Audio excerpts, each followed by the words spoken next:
नमस्कार विद्यार्थी मित्रांनी मैत्रिणींनो, इयत्ता 11वीच्या इतिहास विषयाचे दुसरे प्रकरण आपण अभ्यासत आहोत. दुसऱ्या प्रकरणाचा जो पहिला उपघटक आहे हडप्पा संस्कृतीची वैशिष्ट्ये, या पहिल्या उपघटकाविषयी माहितीही आपण अभ्यासतोय. या अगोदरच्या भागामध्ये आपण पाहिलेलं आहे की हडप्पा संस्कृतीची जी काही नगरे होती, या नगरांचे 3 कालखंड पडतात. 3 कालखंडामध्ये ही नगरे विभागलेली आहे. पूर्व हडप्पा संस्कृतीचा काळ, प्रगल्भ नागरी हडप्पा संस्कृतीचा काळ आणि उत्तर हडप्पा संस्कृतीचा काळ, अशा या 3 कालखंडामध्ये ही नगरे विभागलेली आहेत. या नगरांविषयी माहिती देखील आपल्याला पाहायची आहे. या नगरांची जी काही वैशिष्ट्ये होती, ही वैशिष्ट्ये या अगोदरच्या भागामध्ये आपण अभ्यासलेली आहेत. बघा, आता हडप्पा संस्कृतीची जी काही 2000हून अधिक स्थळे उजेडात आलेली आहेत. मग हडप्पा, मोहेंजोदडो, कालिबंगन, लोथल, धोलावीरा, राखीगढी यासारख्या विस्तृत नगरांचं उत्खनन झालेलं आहे. आणि या उत्खननावरून आपल्या लक्षात येतं की खरंच हडप्पा संस्कृती ही एक प्रगल्भ अशी नागरी संस्कृती होती. त्यामुळे या नगराचा इतिहास हा प्रमुख 3 कालखंडामध्ये विभागलेला आहे. पहिला कालखंड आहे बघा, पूर्व हडप्पा संस्कृतीचा कालखंड. आता पूर्व हडप्पा संस्कृतीचा कालखंड म्हणजे काय विद्यार्थी मित्रांनो? हडप्पा संस्कृतीचा सुरुवातीचा जो काही टप्पा होता, याला पूर्व हडप्पा संस्कृतीचा कालखंड असं म्हटलेलं आहे. हडप्पा संस्कृतीच्या सुरुवातीची माहिती, उदयाचा जो काही टप्पा होता त्याच्याविषयी माहिती या ठिकाणी या कालखंडामध्ये आपल्याला असलेली पाहायला मिळते. नंतरचा कालखंड आहे प्रगल्भ नागरी हडप्पा संस्कृतीचा काळ. आता प्रगल्भ म्हणजे काय? तर विकसित झालेली अशी ही संस्कृती आहे. असा प्रगल्भ विकसित झालेल्या हडप्पा संस्कृतीविषयी माहिती या ठिकाणी पाहायला मिळते. नागरी हडप्पा संस्कृतीचा संपूर्ण विकसित असा हा टप्पा असलेला पाहायला मिळतो. आणि तिसरा कालखंड आहे विद्यार्थी मित्रांनो, उत्तर हडप्पा संस्कृतीचा काळ. आता उत्तर हडप्पा म्हणजे प्रगल्भ हडप्पा संस्कृती जी होती, यानंतरची तिची उतरण जी आहे, नाशाकडे गेलेली ही जी काही संस्कृती आहे, त्या संस्कृतीचा उतरणीचा जो काही कालखंड आहे तिला उत्तर हडप्पा संस्कृती असे म्हणतात. मग या हडप्पा संस्कृतीची काही नगरे जी होती, मग त्यामध्ये बघा हडप्पा आहे, लोथल आहे, कालिबंगन आहे, मोहेंजोदडो आहे, धोलावीरा आहे, राखीगढी आहे. या नगरांविषयी माहितीही आपल्याला आजच्या भागामध्ये अभ्यासायची आहे. बघा, पहिलं जे नगर आहे हडप्पा संस्कृतीचं, हे नगर आहे हडप्पा. हडप्पा हे नगर जे आहे ते पाकिस्तानच्या पंजाब प्रांतातील साहिवाल जिल्ह्यात रावी नदीच्या काठावरती वसलेले हे हडप्पा हे स्थळ आहे. तुम्ही एक गोष्ट लक्षात ठेवा, पाकिस्तानामधली जी काही रावी नदी आहे, या रावी नदीच्या काठावरती हे हडप्पा हे स्थळ वसलेलं आहे. हे हडप्पा नगर जे आहे, या हडप्पा नगराचे प्राचीन अवशेष जे होते, हे अवशेष 150 हेक्टरवर पसरलेले पाहायला मिळतात. विस्तृत असे उत्खनन झालेलं आहे. 1921 मध्ये हे हडप्पाचे उत्खनन सुरू झालेलं आहे. त्यानंतरही पुन्हा तिथे भरपूर उत्खनने केलेले आहेत. त्यापैकी बघा, आपल्या पुरातत्व खात्याचे जे सरसंचालक होते सर मॉर्टिमर व्हीलर यांनी 1946 मध्ये स्थरशास्त्राच्या आधारे केलेले उत्खनन हे महत्त्वाचे आहे. या उत्खननाद्वारे त्यांनी हडप्पा येथील बालेकिल्ल्याभोवतीची तटबंदी विद्यार्थी मित्रांनो शोधून काढलेली आहे. म्हणजे बघा, हडप्पा संस्कृतीचं उत्खनन 1921ला सुरू झालेलं आहे. त्यानंतर आणि त्यानंतरही तिथे उत्खनने झालेले आहेत. हडप्पा येथे पहिलं उत्खनन हडप्पाचे 1921मध्ये सुरू झालेले आहे. त्यापैकी बघा आपले पुरातत्व खात्याचे जे काय सरसंचालक होते सर मॉर्टिमर व्हीलर यांनी 1946मध्ये स्तरशास्त्राच्या आधारे केलेलं उत्खनन महत्त्वाचे असलेले पाहायला मिळते. या उत्खननाद्वारेच हडप्पा येथील बालेकिल्ला जो होता या बालेकिल्ल्याच्या भोवती तटबंदी त्यांनी शोधून काढलेली आहे. हडप्पा येथे पूर्व हडप्पा संस्कृतीची जी काही पहिली गाव वसाहत होती ती इसवी सनापूर्वी 3300च्या सुमारास झालेली आहे आणि इसवी सनापूर्वी 2600च्या सुमारास हा काळ तेथील नागरी हडप्पा संस्कृतीचा उदयाचा या ठिकाणी आहे. इसवी सनापूर्वी 2450 ते 1900 या काळात नागरी हडप्पा संस्कृती नांदत होती. इसवी सनापूर्वी 1900च्या सुमारास काही अंतर्गत बदल देखील विद्यार्थी मित्रांनो घडून आलेले दिसून येतात. उत्तर हडप्पा संस्कृतीचा काळ सुरू होतो. या काळात नागरी हडप्पा संस्कृतीचा ऱ्हास होत गेलेला आहे. म्हणजे बघा अशा पद्धतीने हडप्पा संस्कृतीचं एक महत्त्वाचं नगर आहे ते म्हणजे हडप्पा. रावी नदीच्या काठावरती हे नगर वसलेलं आहे. सुमारे 1050 हेक्टरवर पसरलेलं या नगराचे अवशेष असलेले पाहायला मिळतात. याचं उत्खनन सुरुवात 1921मध्ये झालेले आहे. तिथे उत्खनन देखील झालेले आहेत. भारतीय पुरातत्व खात्याचे सरसंचालक जे होते सर मॉर्टिमर व्हीलर यांनी 1946मध्ये स्तरशास्त्राच्या आधारे केलेलं उत्खनन त्या ठिकाणी महत्त्वाचं असलेलं पाहायला मिळते. सुरुवातीला जे काय उत्खनन झालेलं आहे या हडप्पा येथील त्या उत्खननाच्या आधारे हडप्पा नगराचे विभाजन बालेकिल्ला आणि नागरवस्ती अशा 2 विभागामध्ये झालेले दिसून येते. परंतु अलीकडे जे काही उत्खनन झालेलं आहे त्या उत्खननानुसार या हडप्पाचे 4 विभाग विद्यार्थी मित्रांनी केलेले पाहायला मिळतात. मग त्या विभागामध्ये बघा बालेकिल्ला, नागरी वसाहत या विभागाखेरीज नगराच्या आग्नेयेस कारागिरांची घरे, कारखाने, त्याचबरोबर बालेकिल्ल्याच्या उत्तरेस असलेले धान्याचे कोठार, तिथे काम करणाऱ्या कामगारांची घरे, हे कोठार आणि तिथे काम करणारे कामगार बालेकिल्ल्यात राहणाऱ्या अधिकाऱ्यांच्या अखत्यारीत होते हे देखील स्पष्ट झालेलं आहे. जवळ धान्य काढण्याचे ओटे देखील या हडप्पा संस्कृतीच्या उत्खननामध्ये मिळालेले आहेत. म्हणजे बघा अशा पद्धतीने हडप्पा संस्कृतीची ही नगरे असलेली पाहायला मिळतात. त्यापैकी हडप्पा या नगराविषयी माहिती या ठिकाणी आपण पाहिलेली आहे. हडप्पा संस्कृतीची जी काही ठिकाणे होती ती ठिकाणे या ठिकाणी तुम्हाला बघा पेज नंबर 13वरती नकाशा दिलेला आहे. हडप्पा संस्कृतीची ठिकाणे या ठिकाणी तुम्हाला दिसत आहेत. मग हडप्पा असेल, मोहेंजोदडो असेल, कालीबंगन असेल, राखीगढी असेल, ही ठिकाणे या ठिकाणी आपल्याला दिसत आहेत. खालील माहिती तुम्हाला निश्चित आवडेल. हा जो आपल्याला एक चार्ट दिलेला आहे, पहिला जो चार्ट आहे पेज क्रमांक 12वरचा, हा आपल्याला 2020-21 या शैक्षणिक वर्षासाठी वगळलेला भाग आहे. स्वयं अध्ययनासाठी हा भाग आपल्याला ठेवलेला आहे. त्याच्यामुळे तो आपण जास्त अभ्यासाचा नाही. थोडक्यात त्याची माहिती तुम्हाला स्वयं अध्ययन त्याचं करायचं आहे त्या भागाचं. आपण आता दुसरा जो चार्ट आहे, खालील माहिती तुम्हाला निश्चित आवडेल पेज क्रमांक 13वरचा. याच्यामध्ये काय दिलं आहे बघा. हडप्पा संस्कृतीसंबंधी माहिती होण्याआधी भारत आणि पाकिस्तानच्या प्राचीन इतिहासाच्या संदर्भात इसवी सनापूर्वी 326 हे सिकंदराच्या भारतावरील स्वारीचे वर्ष होते. हा एकमेव विश्वासार्ह ऐतिहासिक पुरावा उपलब्ध होता. परंतु ही परिस्थिती बदलणारा हडप्पा संस्कृतीचा शोध कसा लागला या कहाणीची सुरुवात इसवी सन 1829 मध्ये झाली. चार्ल्स मेसन या प्रवाशाने हडप्पाला भेट दिली होती.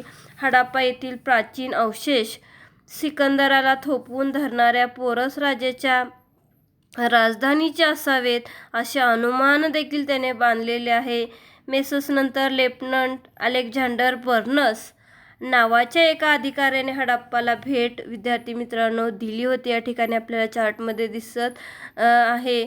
मेसन आणि बर्नस या दोघांनी लिहिलेल्या वृत्तांतामुळे भारतीय पुरातत्व खात्याचे पहिले सरसंचालक सर अलेक्झांडर कनिंगहॅम याचे लक्ष हडप्पाकडे वेधलेले आहे आणि त्यांनी इसवी सन 1872-73 मध्ये तेथे उत्खनन देखील केलेलं आहे. कनिंगहॅम यांनी केलेल्या उत्खननानंतर हडप्पाचे उत्खनन पुन्हा सुरू होण्यास 48 वर्षाचा कालावधी हा जावा लागलेला आहे. एवढ्या मोठ्या कालावधीत सुद्धा हडप्पाबद्दल युरोपीय संशोधकांमध्ये असलेले कुतूहल टिकून राहिले होते, कारण हडप्पा येथे मिळालेल्या मुद्रांमुळे हडप्पा संस्कृतीचा मेसोपोटेमियातील संस्कृतीशी जवळचा संबंध असावा असं अभ्यासकांना वाटत होते. अलेक्झांडर कनिंगहॅम यांनी प्रसिद्ध केलेल्या हडप्पा मुद्रेचे पहिले रेखाचित्र. या रेखाचित्रात मुद्रा आयताकृती दिसत असली तरी प्रत्यक्षात हडप्पा संस्कृतीच्या मुद्रा चौरस आकाराच्या असतात. म्हणजे ही जी मुद्रा तुम्हाला या ठिकाणी दिसत आहे, ही मुद्रा हडप्पा मुद्रेचे पहिले रेखाचित्र अलेक्झांडर कनिंगहॅम यांनी प्रसिद्ध केलेले हे रेखाचित्र आहे. आयताकृती या ठिकाणी दिसत आहे, परंतु चौरस आकाराच्या ह्या मुद्रा आहेत. अलेक्झांडर कनिंगहॅम यांनी प्रसिद्ध केलेले हे पहिले रेखाचित्र आहे. म्हणजे बघा, अशा पद्धतीने विद्यार्थी मित्रांनो हडप्पा संस्कृतीची नगरे होती. त्यापैकी आपण हडप्पा या नगराविषयी माहिती या ठिकाणी पाहिलेली आहे. दुसरं महत्त्वाचं नगर आहे बघा मोहेंजोदडो. मोहेंजोदडो येथे उत्खनन 1921-22 मध्ये झालेलं आहे. राखालदास बॅनर्जी यांनी उत्खनन हे केलेलं आहे. या उत्खननामध्ये त्यांना अनेक मुद्रा पुरातत्व वस्तू सापडलेल्या आहेत. या वस्तूमुळे या हडप्पा संस्कृतीचा मेसोपोटेमियातील प्राचीन संस्कृती याच्याशी परस्पर संबंध असावेत असं देखील अनुमान त्यांनी बांधलेलं आहे.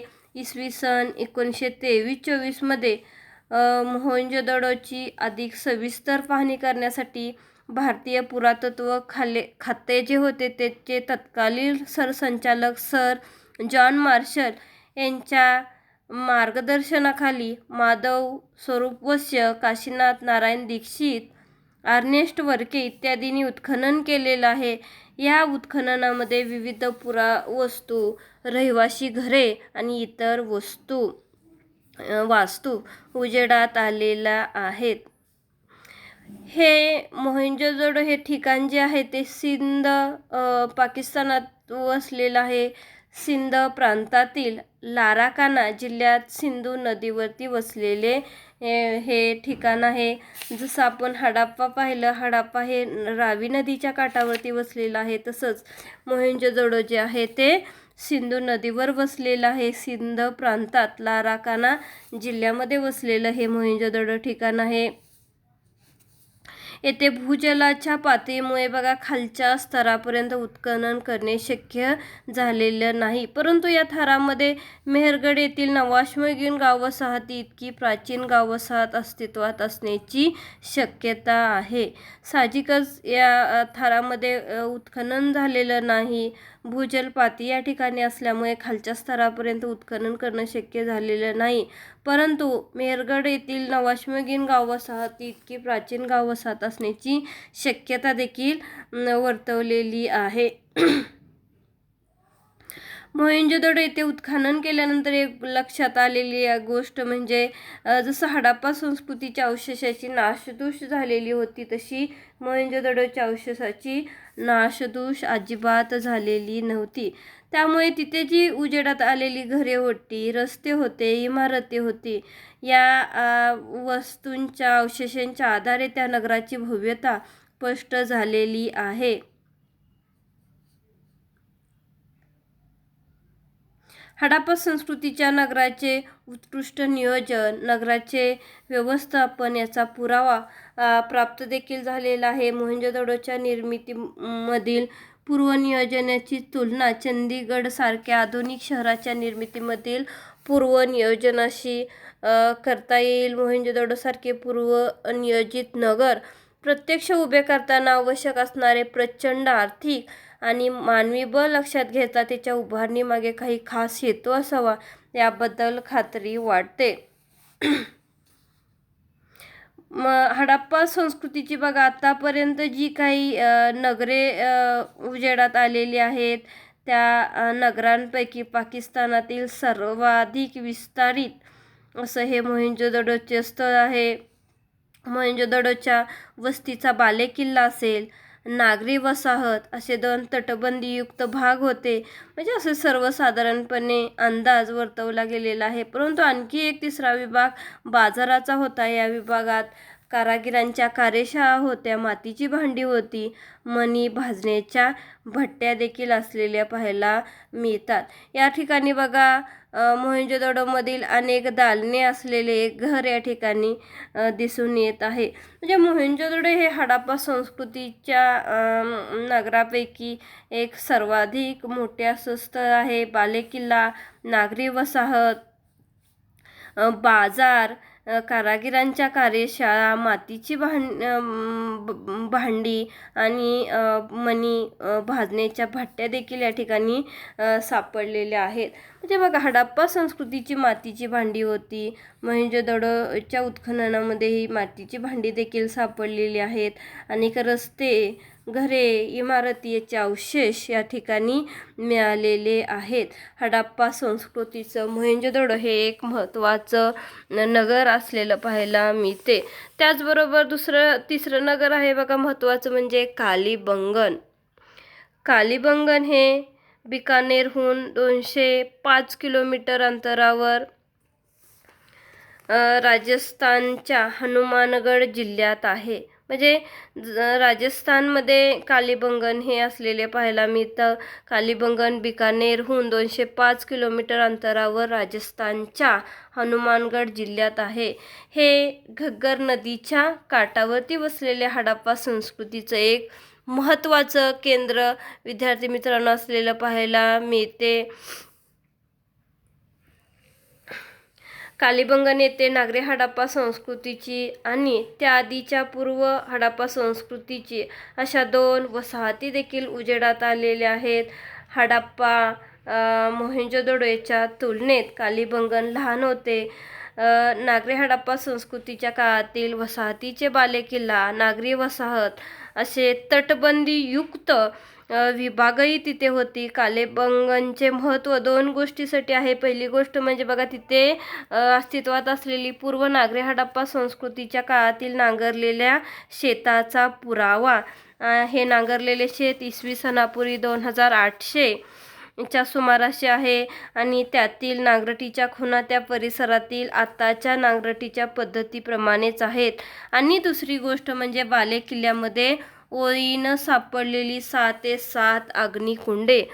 सर्वसामान्यच्या नागरी वसाहतीमध्ये घरामधूनही अग्निकुंड असल्याचे पुरावे मिळालेले आहेत. याखेरीज नगराला तटबंदी आहे. तटबंदीच्या बाहेरही ओळीने अग्निकुंडे असलेली एक वास्तू होती. काहीमध्ये पशूंची हाडे होती. हा पुरावा अग्निपूजेचा असावा असं देखील पुरातत्वज्ञांचे मत आहे. म्हणजे अशा पद्धतीने बघा घग्गर नदीच्या काठावरती वसलेल्या हडप्पा संस्कृतीचे कालीबंगन हे एक महत्त्वाचे केंद्र आहे. टोरी नावाचा एक इटालियन भाषाशास्त्रज्ञ होता.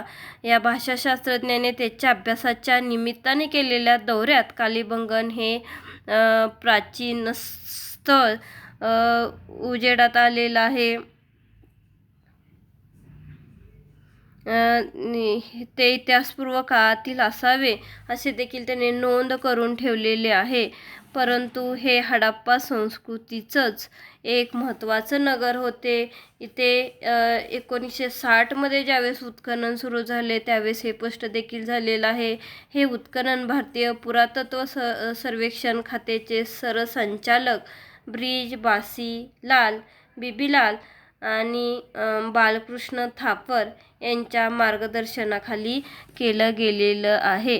म्हणजे टेसिटेरी नावाच्या इटालियन भाषाशास्त्रज्ञाने हे स्थळ इतिहासपूर्व काळातील असावे अशी नोंद केलेली आहे. परंतु ज्यावेळेस 1960मध्ये इथे उत्खनन झालेलं आहे, या उत्खननावरून हे स्पष्ट झालेलं आहे की हडप्पा संस्कृतीचंच हे एक कालीबंगन हे एक नगर आहे. अशा पद्धतीने बघा, हडप्पा मोहेंजोदडो याप्रमाणेच कालीबंगन हे हडप्पा संस्कृतीचे एक महत्त्वाचं नगर आहे. नंतर लोथल हे देखील हडप्पा संस्कृतीचं केंद्र आहे. कच्छच्या आखाताजवळ गुजरातमध्ये अहमदाबादपासून 80 किलोमीटरवरती हे लोथल वसलेले आहे. ते प्राचीन गोदीसाठी लोथल प्रसिद्ध आहे. लोथलचे उत्खनन 1955 ते 1960 या काळामध्ये S.R. राव यांच्या मार्गदर्शनाखाली विद्यार्थी मित्रांनो झालेली आहे. या लोथलच्या उत्खननामध्ये एक गोष्ट लक्षात आलेली आहे, बालेकिल्ला आहे, नागरी वसाहत आहे. तटबंदीच्या स्वतंत्र भिंती नसून एकाच तटबंदीने त्या वेढलेल्या होत्या. म्हणजे नागरी वसाहती याच्या भोवती स्वतंत्र तटबंदी नसून एकाच तटबंदीने त्या वेढलेल्या होत्या. लोथल हे जे हडप्पा संस्कृतीचं नगर आहे ते भोगाव नदीच्या तीरावर वसलेले एक महत्त्वाचे बंदर आहे. त्याचबरोबर व्यापारी केंद्र देखील होते. येथील बाजाराचे ओटे, कोठारघर यासारख्या वस्तू, गोदी यावरून ह्या गोष्टी लक्षात येतात. लोथलच्या गोदीची रचना ही प्राचीन जगतातील अभियांत्रिकीचे एक उत्कृष्ट असं उदाहरण आहे. आता लोथल समुद्रापासून काहीसे आत असले तरी प्राचीन काळी खांबाच्या आखातातील नद्यांच्या मुखाच्या प्रदेशात ते होते. लोथल वसवणाऱ्या हडप्पा संस्कृतीच्या लोकांनी समुद्राच्या भरती ओहोटीचे आणि त्यागे भोगाव नदीतून आत येणाऱ्या भरतीच्या पाण्याचे व्यवस्थित निरीक्षण केले असणार आहे. हे स्पष्ट होते. भरतीच्या वेळेस आत येणाऱ्या पाण्याबरोबर समुद्रातील बोटी आत आणता याव्यात आणि त्याची डागडुजी झाल्यानंतर त्या पुन्हा समुद्रात सोडता यावे अशी गोदीची रचना होती. आवश्यकतेनुसार बघा, गोदीतील पाणी जवळच्या कालव्यात सोडण्यासाठी गोदीत पक्क्या विटांची मोरीही बांधलेली होती. अशा पद्धतीने बघा, भोगाव नदीच्या तीरावरती वसलेले लोथल हे हडप्पा संस्कृतीचं एक महत्त्वाचं बंदर आणि व्यापारी केंद्र आहे. बाजाराचे ओटे, कोठार, गोदी यासारख्या यावरून हे एक महत्त्वाचं व्यापारी केंद्र असलेलं दिसून येतं. लोथलची रचना ही प्राचीन जगतातील अभियांत्रिकीचं एक उत्कृष्ट असं उदाहरण असलेलं पाहायला मिळतं. त्यानंतरचं हडप्पा संस्कृतीचं महत्त्वाचं नगर आहे धोलावीरा. धोलावीराचा शोध जो होता तो भारतीय पुरातत्व सर्वेक्षण खात्याचे माजी सरसंचालक जे होते J.B. जोशी यांनी हा धोलावीराचा शोध लावलेला आहे. तेथील उत्खनन 1990मध्ये R.S. बिश्त यांच्या मार्गदर्शनाखाली सुरू झालेलं आहे.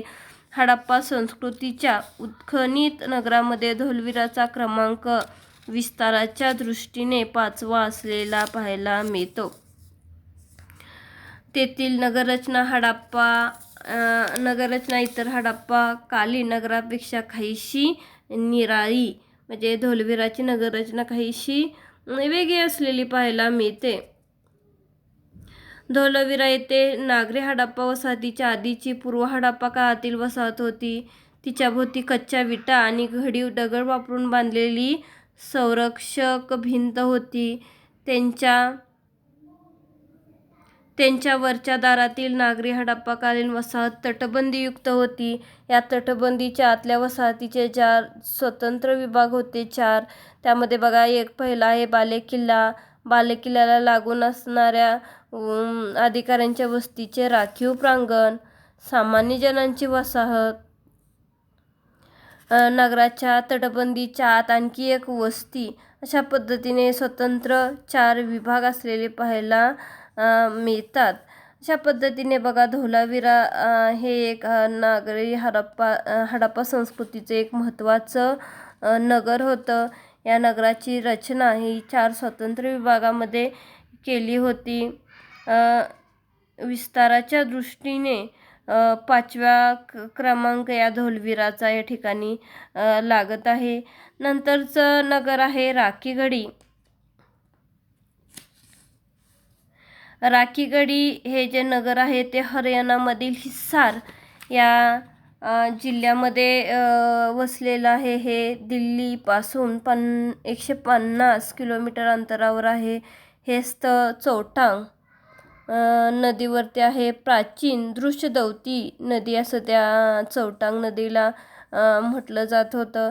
भारत आणि पाकिस्तानातील हडप्पा संस्कृतीच्या स्थळामध्ये राखीगढी सर्वात मोठे आहे. बघा, भारत आणि पाकिस्तानातील हडप्पा संस्कृतीच्या स्थळामध्ये राखीगढी हे काय आहे, सर्वात मोठे आहे. या ठिकाणी लक्षात आपण घेतलं पाहिजे की आपण पाहिलं की मोहेंजोदडो हे देखील स्थळ मोठं आहे, परंतु पाकिस्तानातील नगरांपैकी विस्ताराने सर्वाधिक मोठं असं हे हडप्पा संस्कृतीचं स्थळ होतं. परंतु भारत आणि पाकिस्तानातील दोन्हीचं जर हे केलं, तुलना केली, तर हडप्पा संस्कृतीच्या स्थळामध्ये राखीगढी हे सर्वात मोठे आहे. मोहेंजोदडो होते, परंतु मोहेंजोदडो हे हडप्पा संस्कृतीच्या आतापर्यंत उजेडात आलेल्या पाकिस्तानातील नगरापैकी विस्ताराने सर्वाधिक मोठे होते. फक्त पाकिस्तानातील. भारत आणि पाकिस्तानचा जर आपण विचार केला या हडप्पा संस्कृतीच्या नगरांचा, तर भारत आणि पाकिस्तानातील हडप्पा संस्कृतीच्या स्थळामध्ये राखीगढी हे सर्वात मोठे आहे. त्याचा विस्तार जो आहे तो 350 हेक्टरहूनही अधिक आहे. राखीगढी येथील उत्खनन इसवी सन 1963 मध्ये सुरू झालेलं आहे. पुढे इसवी सन 1997 ते 2000 या काळात ते सुरू राहिलेलं आहे. त्यानंतर पुण्यातील डेक्कन कॉलेजचे संचालक डॉक्टर वसंत शिंदे यांनी देखील तिथे उत्खनन केलेलं आहे. नागरी हडप्पा संस्कृतीची सर्व वैशिष्ट्ये या राखीगढीमध्ये पाहायला मिळतात. राखीगढी हडप्पा संस्कृतीचे पूर्वेकडील प्रदेशाचे प्रमुख केंद्र होते असे दिसते. कालीबंगनप्रमाणेच येथे हे अग्निकुंडाचे पुरावे हे मिळालेले आहेत. अशा पद्धतीने बघा, हडप्पा संस्कृतीची नगरे आहेत हडप्पा, मोहेंजोदडो, कालीबंगन, लोथल, धोलावीरा, राखीगढी. या नगराविषयी माहिती ही आजच्या भागामध्ये आपण अभ्यासलेली आहे.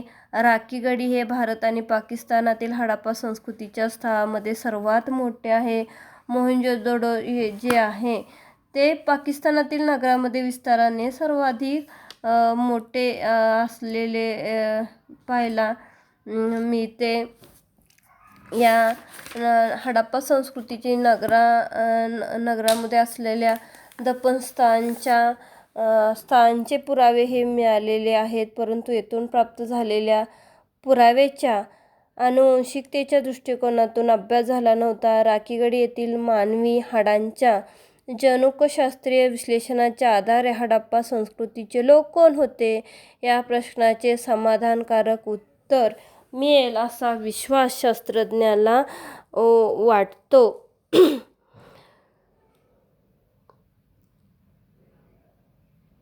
बघा, अधिक माहितीसाठी म्हणून आपल्याला एक चार्ट पेज नंबर 16 वरती दिलेला आहे. या ठिकाणी त्यांनी काय सांगितलं आहे, हरियाणातील जी घग्गर नदी आहे, या घग्गर नदीच्या घग्गरच्या खोऱ्यात पूर्व हडप्पा आणि हडप्पा नागर संस्कृतीची स्थळे खूप मोठ्या संख्येने मिळालेली आहे. नवीन संशोधनानुसार हरियाणातील कुनाल, भिराना, फरमाना, गिरवाड आणि मिठास्थल यासारख्या स्थळांमधील पुराव्यानुसार नागरी हडप्पा संस्कृतीच्या काळाची सुरुवात इसवी सनापूर्वी 5000 वर्षाहून अधिक प्राचीन असू शकते हे सिद्ध झाले, तर हडप्पा संस्कृतीचा उदय घग्गरच्या खोऱ्यात झाला असे अनुमान करता येते. याबाबत निश्चित निष्कर्षापर्यंत पोहोचण्यासाठी राखीगड येथील पुरावा उपयुक्त ठरू शकेल. म्हणजे बघा, या ठिकाणी आपल्या एक गोष्ट लक्षात येत आहे, नागरी हडप्पा संस्कृतीच्या काळाची सुरुवात ही इसवी सनापूर्वी 5000 वर्षाहून अधिक प्राचीन असू शकते हे सिद्ध झाले, तर हडप्पा संस्कृतीचा उदय घग्गरच्या खोऱ्यात झाला असे अनुमान करता येते, म्हणजे करता येईल असं त्यांनी सांगितलेलं आहे. आणि यासाठी राखीगड येथील पुरावा निश्चित उपयुक्त ठरू शकतो. अशा पद्धतीने बघा विद्यार्थी मित्रांनो, आजच्या भागामध्ये आपण हडप्पा संस्कृतीची जी नगरे होती, मोहेंजोदडो असेल, हडप्पा असेल, कालीबंगन असेल, लोथल असेल, धोलावीरा, राखीगढी या 6 नगराविषयी माहिती आजच्या भागामध्ये आपण अभ्यासलेली आहे. यानंतरच्या भागामध्ये आपण नगरे आणि गाव वसाहती यांच्यातील परस्पर संबंध अभ्यासणार आहोत. या ठिकाणी आपण थांबूयात.